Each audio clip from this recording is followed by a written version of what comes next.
الحمد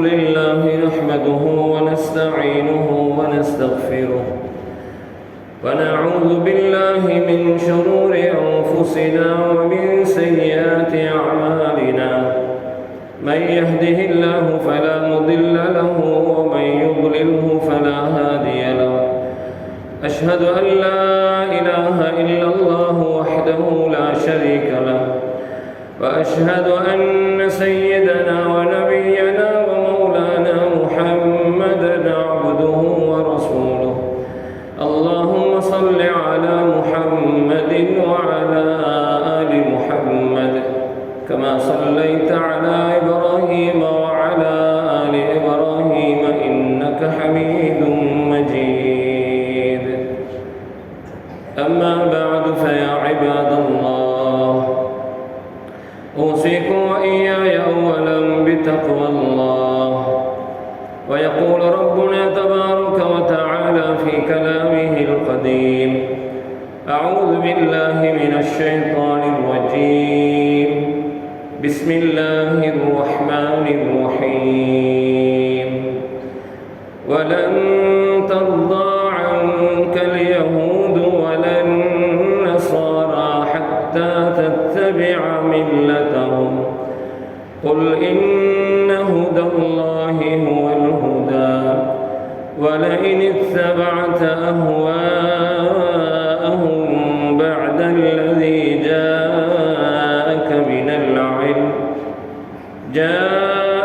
من العلم ما لك من الله من ولي ولا نصير صدق الله العظيم. புகழுக்குரியவன் ஒருவன், அவனே அல்லாஹ். அவனையே போற்றுகின்றேன், புகழ்கின்றேன். அல்ஹம்துலில்லாஹ்.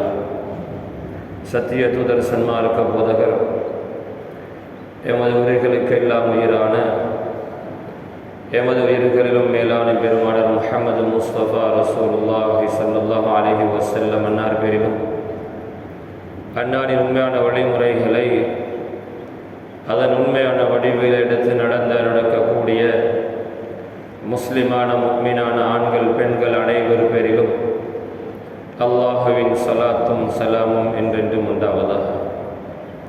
புனிதமிகு ஜும்ஆவுடைய கடமை நிறைவேற்றுவதற்காக வல்லவன் அல்லாஹுவின் இல்லமா மஸ்ஜிதிலே அமர்ந்து கொண்டிருக்கும் அவனது நல்லடியார்களே, மேலானவர்களே, அவனுடைய கட்டளைகளை வாழ்க்கையில் முடியுமான அளவு முழுமையாக எடுத்து நடந்து கொள்ளும்படியும், அவனது விலக்கல்களில் இருந்து முழுமையாக தவிர்ந்து ஒதுங்கி நடந்து கொள்ளும்படியும் எனக்கும் அப்பால் உங்களுக்கும் தக்வாவை கொண்டு வசியத் செய்து கொள்கிறேன். அன்பு நிறைந்தவர்களே, அல்லாஹ் நல்லடியார்களே, நாம் எல்லோரும் மிகப்பெரிய பாக்கியசாலிகள். அல்லாஹ் ஜல்ல ஜலாலுஹு எங்களுக்கு புரிந்திருக்கின்ற அருள், அவன் எங்களுக்கு தந்திருக்கின்ற அவனுடைய கிருபை, சகோதரர்களே, மேலானவர்களே, பெருமதி மதிக்க முடியாதது. அல்லாஹ் ரப்பல் இஸ்ஸத் ஜல்ல ஜலாலுஹு அவனை ஏற்றுக்கொண்டவர்களுடைய கூட்டத்தில் நம்மை இந்த உலகத்திலே ஆக்கியிருக்கிறான். அவனை நிராகரித்த,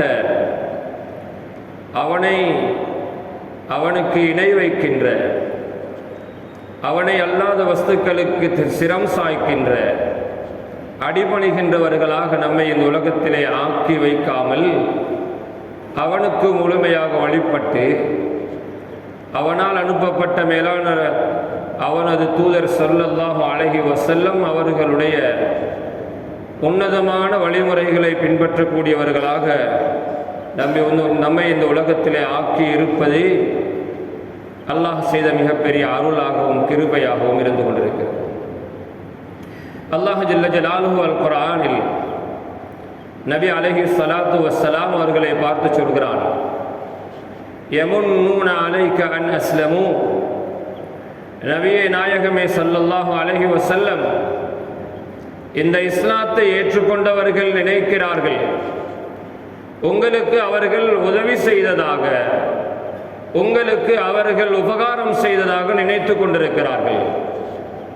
அவர்கள் இஸ்லாத்தை ஏற்றுக்கொண்டது அவர்கள் இஸ்லாத்திற்கு செய்த ஒரு உதவி என்று நினைக்கிறார்கள். அதன் மூலமாக அவர்கள் உங்களுக்கு உபகாரம் செய்ததாகவும் நினைத்துக் கொண்டிருக்கிறார்கள். ஆனால் பலில்லா யமுன்னு அலைக்கும் அன் ஹதாக்கும் லில் இஸ்லாம், அதில் அல்லாஹ் சுப்ஹானஹு வ தஆலா ஈமானுக்கு உங்களை வழிகாட்டியதன் மூலமாக அவனை நம்ப வேண்டும் என்ற ஒரு உணர்வை உங்களுடைய உள்ளத்திலே ஏற்படுத்தியதனூடாக இஸ்லாத்தில் வாழ வேண்டும் என்ற ஒரு பாக்கியத்தை உங்களுக்கு தந்ததன் மூலமாக அல்லாஹ் அவர்களுக்கு அருள் புரிந்திருக்கிறான், உபகாரம் செய்திருக்கிறான் என்பதை அவர்களுக்கு சொல்லிக் கொடுங்கள் என்று அல்லாஹுடைய தூதர் ஸல்லல்லாஹு அலைஹி வஸல்லம் அவர்களை பார்த்து அல்லாஹ் ஜல்ல ஜலாலுஹு குர்ஆனுடைய வசனத்தை இறக்கி வைத்தார். சகோதரர்களே, மேலானவர்களே, இஸ்லாமியர்களாக வாழ்வதை நாம் ஒப்பீட்டு ரீதியாக பார்ப்பது கிடையாது. நாங்கள் அடுத்த மதத்தவர்களோடு சில விடயங்களில், சில விவகாரங்களில் கம்பேர் பண்ணி பார்க்க வேண்டும், ஒப்பீட்டு ரீதியாக ஒப்பிட்டு பார்க்க வேண்டும். சகோதரர்களே, மேலானவர்களே,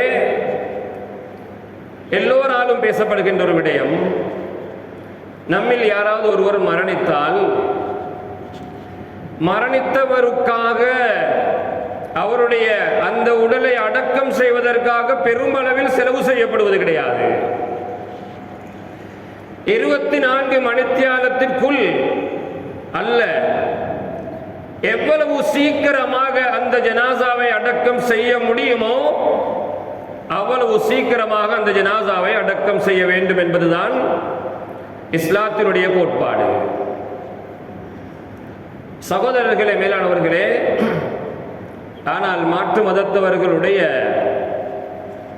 மரணத்தினுடைய சந்தர்ப்பங்களை நாம் கவனிக்கிறோம். பலதரப்பட்ட மதத்தவர்கள் வாழ்கின்ற நாட்டிலே நாம் வாழ்கின்றோம். அவர்களுடைய அனுஷ்டானங்களை நாங்கள் கவனித்துக் கொண்டுதான் இருக்கிறோம். அவைகளில் அவர்கள் எவ்வளவு செலவு செய்கிறார்கள், அதற்காக எவ்வளவு சிரமப்படுகிறார்கள், அவர்களுடைய அந்த பூத உடலை வைத்துக் கொண்டு எத்தனை நாட்கள் காத்து கொண்டிருக்கிறார்கள், அதற்காக எவ்வளவு செலவு, அந்த பூத உடலை போட்டுக்கொண்டு செல்வதற்குண்டான பெட்டிக்கு எவ்வளவு செலவு,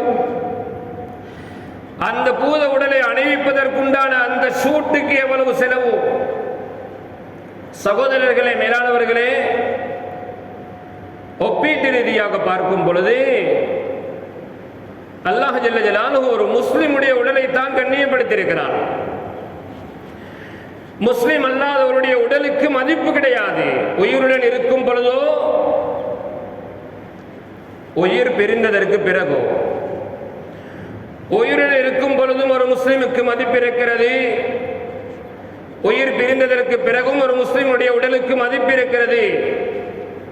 அதனால் தான் அந்த உடலை அழகாக குளிப்பாட்டி வெள்ளை நிறத்தில் கஃபனுடைய ஆடையை அணிவித்து அந்த ஜனாசாவுடைய மன்னிப்புக்காக அல்லாஹ்விடத்திலே பிரார்த்திப்பதற்காக தொழுகை நடத்தி அதை அழகாக கொண்டு போய் அடக்கம் செய்துவிட்டு வருகிறோம். சகோதரர்களே, மேலானவர்களே, இது போன்று பல காரியங்களை ஒப்பிடலாம். ஒரு குழந்தை பிறந்தால் நபி அலைஹிஸ்ஸலாத்து வஸ்ஸலாம் அவர்கள் நமக்கு காட்டித் தந்த வழிமுறை,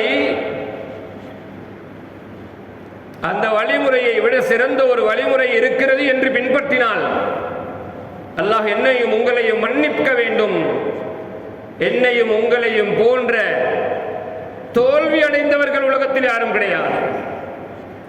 அருமை சஹாபா ரலியல்லாஹு அன்ஹும் இஸ்லாத்திற்கு முன்பதாக எப்படி இருந்தார்கள், அறியாமையுடைய, மடமையுடைய, ஜாகிலியாவுடைய காலத்தில் எந்த அளவுக்கு மிக மோசமான அல்லது ஆடம்பரமான அல்லது வீண் விரயமான அனாச்சாரமான அட்டகாசங்கள் நிறைந்த ஒரு கலாச்சாரத்திலே இருந்தார்கள். இஸ்லாத்திற்குள்ளே வந்ததற்கு பிறகு அவர் 100க்கு 100 அவர்கள் தங்களை மாற்றிக்கொண்டார்கள். இஸ்லாத்திற்கு தோதுவாக அல்லாஹ்வுடைய கட்டளைக்கு முழுமையாக வழிபட்டு நபி அலைஹிஸ்ஸலாத்து வஸ்ஸலாம் அவர்கள் காட்டி கொடுத்த மேலான உன்னதமான சுன்னத்தான வழிமுறைகளுக்கு தன்னை முழுமையாக தயார்படுத்தி அவர்கள் தங்களை முழுமையாக மாற்றிக்கொண்டார்கள்.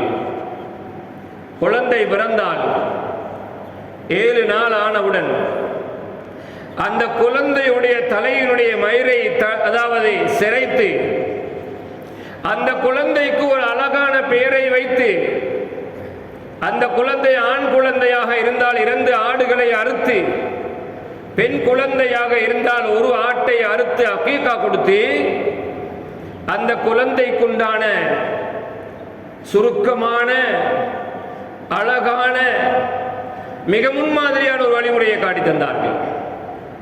சகோதரர்களே, மேலானவர்களே, என்னையும் உங்களையும் ஏமாற்றுவதற்காக, என்னையும் உங்களையும் வழிகெடுப்பதற்காக நேரம் சுருக்கமாக இருக்கிறது. என்னையும் உங்களையும் நரகத்தினுடைய படுகொலியிலே கொண்டு போய் தள்ள வேண்டும் என்பதற்காக இந்த உலகத்தில் திட்டம் தீட்டுகின்ற ஒரு கூட்டம் இருந்து கொண்டிருக்கிறார்கள். மறந்துவிட வேண்டாம். நாம் நினைப்பதை போன்றவர்கள் அல்ல, நாம் நினைப்பதை போன்று அல்ல. நாம் நம்முடைய உள்ளத்திலே இருக்கின்ற ஈமானின் மூலம் அல்லாஹ் தஆலா நம்முடைய உள்ளத்தை அந்த நயவஞ்சகத்தனத்திலிருந்து பாதுகாத்திருக்கிறான். அல்லாஹ்வை மட்டும் நம்பி இருக்கிறோம், அவனுக்கு மட்டும் சிரம் சாய்க்கிறோம். அவருடைய தூதர் ஸல்லல்லாஹு அலைஹி வஸல்லம் அவர்கள் காட்டி தந்த வழிமுறைகளை மட்டும் பின்பற்றுகிறோம் என்பதன் மூலம் அல்லாஹ் நம்முடைய உள்ளத்தை அந்த நயவஞ்சகத்தனம் என்கின்ற நிஃபாக்கில் இருந்து பரிசுத்தப்படுத்தி இருப்பதன் காரணமாக நாம் அந்த முனாஃபிக்குகளை போன்று நடந்து கொள்ள மாட்டோம். வெளியில் ஒரு விதம், உள்புறத்திலே ஒரு விதமாக நடந்து கொள்ள மாட்டோம். வெளியில் நாம் அவர்களோடு சார்ந்தவர்களை போன்று காட்டிக்கொண்டு உள்ளாலே அவர்களுக்கு எதிராக குஃபாடங்கள் செய்கின்றவர்களாக, அவர்களுக்கு எதிராக சூழ்ச்சிகள் செய்கின்றவர்களாக நாம் இருக்க மாட்டோம். இஸ்லாமியர்கள், முஸ்லிம்கள் வெளிப்புறத்திலும் உட்புறத்திலும் ஒருமைப்பட்டவர்கள். சகோதரர்களே, மேலானவர்களே, அல்லாஹ் குர்ஆனில் அவர்களை பற்றி சொல்லிவிட்டார். எங்களோடு இருந்தால் நாங்கள் உங்களோடு என்பார்கள். وَإِذَا خَلَوْا إِلَى شَيَاطِينِهِمْ, அவர்களுடைய ஷைத்தான்களோடு போய் சேர்ந்து கொண்டால் قَالُوا إِنَّا مَعَكُمْ, நாங்கள் உங்களோடு என்பார்கள். ஆனால் நிஜமாக, நிச்சயமாக, சத்தியமாக அவர்கள் எங்களோடு இல்லை. அவர்கள் அவர்களுடைய சார்பானவர்களோடு தான். அனிதினமும் அவர்கள் எம்மை எதிரிகளாகத்தான் பார்க்கிறார்கள். சந்தேகத்திலே இருக்க வேண்டும். சகோதரர்களே, மேலானவர்களே, அவர்கள் யார்? அல் குர்ஆனில் மிக முக்கியமான சூரா உம்முல் கிதாப், ஃபாத்திஹத்துல் கிதாப், சூரத்துல் ஃபாத்திஹா. அதுல நாங்கள் அல்லாஹ்விடத்தில் கேட்கிறோம் நேர்வழி. இஹ்தினஸ் ஸிராத்தல் முஸ்தகீம், நேரான நேர்த்தியான பாதையை காட்டு. ஸிராத்தல் லதீன அன்அம்த அலைஹிம், நீ அருள் புரிந்த அந்த நபிமார்கள், அந்த உண்மையாளர்களான சஹாபாக்கள், அந்த சுகதாக்களான தீனுல் இஸ்லாத்திற்காக தன்னுடைய உயிரை பறிகொடுத்தவர்களான அந்த சுகதாக்கள், அந்த நல்லடியார்கள் போன பாதை. கைரில் மக்தூபி அலைஹிம், உன்னுடைய கோபத்திற்கு உட்படுத்தப்பட்ட, உன்னுடைய கோபத்தை சம்பாதித்த, வலத்தாலின், வழிகேட்டிலே இருக்கின்ற அந்த யூத கிறிஸ்தவர்களுடைய வழி அல்ல என்று குர்ஆனிலே நாங்கள் சூரத்துல் ஃபாத்திஹாவில் ஒரு நாளைக்கு 17 தடவைக்கும் அதிகமாக அல்லாஹ்விடத்திலே பிரார்த்திக்கிறோம். சகோதரர்களே, மேலானவர்களே, என்ன சொல்ல வருகிறேன் என்றால், நமக்கு இஸ்லாம் காட்டி தந்த உன்னதமான வழி இருக்கிறது. அந்த வழியில் செல்வதுதான் நம்முடைய பொறுப்பு. அந்த வழி தவறி செல்வதற்குத்தான் வழிகேடு என்று சொல்லப்படுகிறது. வழிகேடு என்ற பேச்சுக்கு சுருக்கமான அர்த்தம், அந்த வார்த்தைக்கு சுருக்கமான வரைவிலக்கணம், அல்லாஹும் அவனுடைய ரசூலும் காட்டித்தந்த வழிகாட்டலை மீறி நடப்பது. وَمَن يَبْتَغِ غَيْرَ الْإِسْلَامِ دِينًا, இஸ்லாம் என்ற இந்த மார்க்கத்தை தவிர வேறு ஒன்றை மார்க்கமாக, மார்க்கம் என்றால் ஒருவர் பயணிப்பதற்கு தெரிவு செய்கின்ற பாதைக்கு பெயர் மார்க்கம். ஒருவர் பயணிப்பதற்கு தெரிவு செய்கின்ற பாதைக்கு பெயர்தான் மார்க்கம். அந்த பாதையின் ஊடாக அவர் நாடுகின்ற அவருடைய குறிக்கோளான இடத்தை போய் அடைவார். முஸ்லிம்களாகிய நானும் நீங்களும் இந்த உலகத்திலே வாழக்கூடியவர்கள் அனைவரும் போய் சேர வேண்டும் என்று நாடுகின்ற இடம் ஜன்னத்துல் ஃபிர்தௌஸ். அந்த ஜன்னத்துல் ஃபிர்தௌஸை போய் அடைவதற்கு அல்லாஹ் தஆலா நமக்கு காட்டித் தந்த வழி ஸிராத்துல் முஸ்தகீம். சகோதரர்களே, மேலானவர்களே, அந்த ஸிராத்துல் முஸ்தகீம் என்பது நபி அலைஹிஸ்ஸலாத்து வஸ்ஸலாம் சொன்னார்கள், நானும் என்னுடைய சஹாபாக்களும் நடந்து போன வழி. அந்த வழியில் நீங்கள் எங்களை பின்தொடர்ந்து வந்தால் இன்ஷா அல்லாஹ் அஸ்ஸாபிகூனல் அவ்வலூன மினல் முஹாஜிரீன வல் அன்சார், முஹாஜிர்கள் அன்சாரிகளான சஹாபாக்கள் முந்திக் கொண்டு போனார்களே, அவர்களும் வல்லதீன தபஊஹும் பிஇஹ்சான், அவர்களுக்கு பின்னால் யாரெல்லாம் சரியான முறையாக அவர்களை பின்பற்றி அவர்களுக்கு பின்னால் நடந்து வருவார்களோ அவர்களும் ரதியல்லாஹு அன்ஹும் வரது அன், அல்லாஹ்வுடைய பொருத்தத்தை அடைந்து கொள்ளக்கூடியவர்கள் என்று அல்லாஹ் குர்ஆனில் சொல்கிறார். சகோதரர்களே, மேலானவர்களே, கடைசி நிமிடங்களில் ஒரு மிக பயங்கரமான மிக மோசமான ஒரு யூத கிறிஸ்தவ வழிகாட்டல் தான் இந்த காதல் அர்த்தம். நான் நினைக்கிறேன் இந்த மிம்பர் தாங்குமோ தெரியாது இந்த வார்த்தைக்கு. சகோதரர்களே, மேலானவர்களே, வரலாறு நெடுகிலும் ஆராய்ந்து பார்க்கலாம். உண்மையாக காதலர் என்பதற்கு பெயர் வேலண்டைன் அல்ல. காதல் என்பதற்கு பெயர் லவ், அன்பு, இரக்கம், பரிவு, பாசம் என்பது பெயர். அது ஒரு தூசண வார்த்தை அல்ல, அது ஒரு அசிங்கமான வார்த்தை அல்ல, அது மிக ஒரு பெருமதியான வார்த்தை. We have to love our Prophet Muhammad sallallahu alaihi wasallam. நாங்கள் எங்களுடைய அன்பு தூதர் ஸல்லல்லாஹு அலைஹி வஸல்லம் அவர்களை மிக கடுமையாக நேசிக்க வேண்டும். We have to love Allah ஜல்ல ஜலாலு, நாங்கள் அல்லாஹ் ரப்புல் இஸ்ஸத் ஜல்ல ஜலாலுவை நேசிக்க வேண்டும் என்று பயன்படுத்த வேண்டிய வார்த்தை அது. அந்த வார்த்தையினுடைய புனிதமான அர்த்தத்தை கூட தூசணமான அர்த்தமாக மாற்றியவர்கள் அவர்கள், நாங்கள் அல்ல. சகோதரர்களே, மேலானவர்களே, இஸ்லாத்திலே உள்ள ஒன்றல்ல. இதற்கு யாரும் துணை போக வேண்டாம். சோஷியல் மீடியாக்கள்ல யாரும் வாழ்த்துக்கள் பரிமாற வேண்டாம், ஹராம். அப்படி செய்வீர்களானால் மிகப்பெரிய பாவம். சகோதரர்களே, மேலானவர்களே, மன் ஆன அலா மஅசியத்தின் வலவ் பிஷத்ரி கலிமத்தின் கான ஷரீகன் லஹா, சொன்னார்கள் நபி அலைஹிஸ்ஸலாம். ஒரு பாவத்திற்கு ஒருவர் உதவி செய்கிறார், அது அவருடைய வார்த்தையின் ஒரு துண்டினால், ஒரு வார்த்தை அல்ல, ஒரு வார்த்தையின் ஒரு பகுதியினால் உதவி செய்தாலும் அவரும் அந்த பாவத்தை செய்தவர் போன்றுதான் என்று சொன்னார்கள் நபி அலைஹிஸ்ஸலாம்.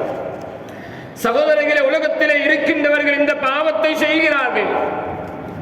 திருமண ஒப்பந்தம் ஒன்று நடைபெறாமல் காதல் என்பதற்கு எங்கு பேர் இருக்கிறது? அது இஸ்லாத்தில் கிடையாது. இஸ்லாத்திலே அந்த வார்த்தைக்கு நேரடியாக சொல்கின்ற வார்த்தையாக இருக்குமானால் ஜினா, காதல் அல்ல, விபச்சாரம்.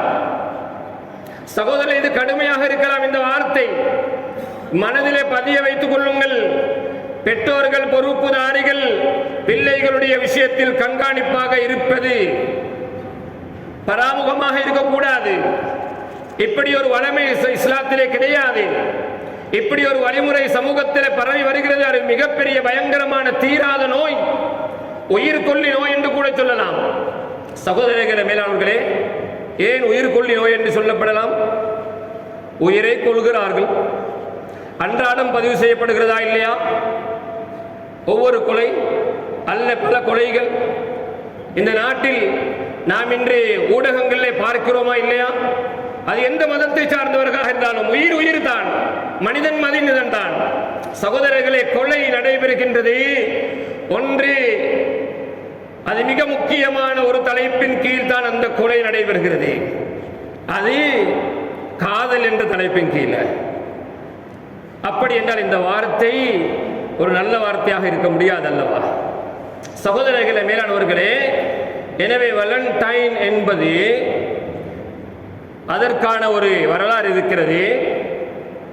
சகோதரர்களே, மேலானவர்களே, அதாவது ரோமானிய அந்த ஆட்சி பகுதியில் ஒரு அரசர் இருந்தார், ஒரு பேரரசர், மிக கடுமையான கொடுங்கோலான ஒரு அரசர்.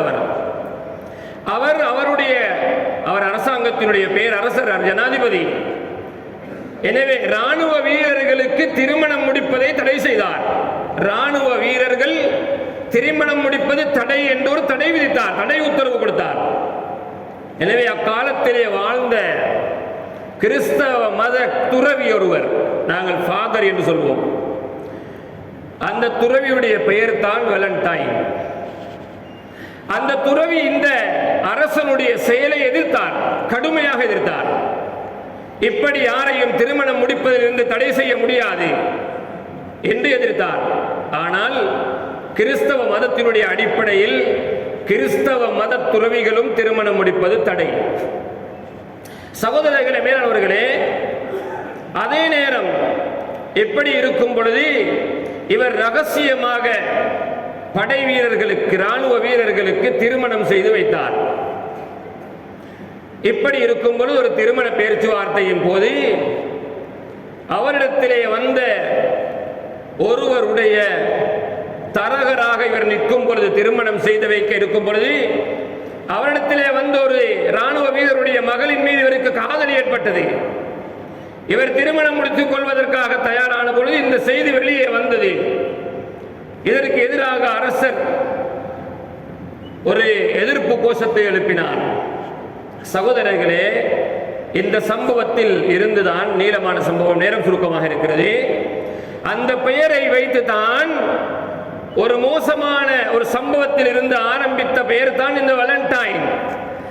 வேலண்டைன் என்ற வார்த்தைக்கு நேரடியாக, அதாவது மொழிபெயர்ப்பு காதலர் தினம் என்று வந்தாலும் அதற்கு நேரடியான அர்த்தத்தை அவர்கள் மாற்றிவிட்டார்கள் கூகுள்ல.